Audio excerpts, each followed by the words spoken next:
Welcome to 2021.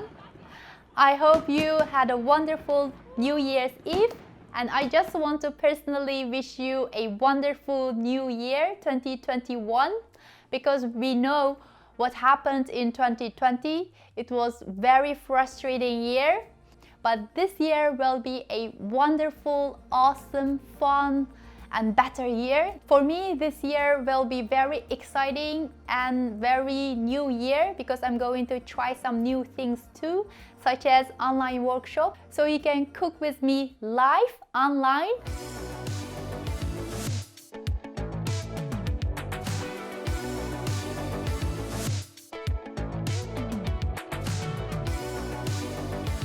I'm also launching Uyghur foods in the Dolanchik shop for convenience for the people, whatever reason, doesn't cook and love Uyghur food.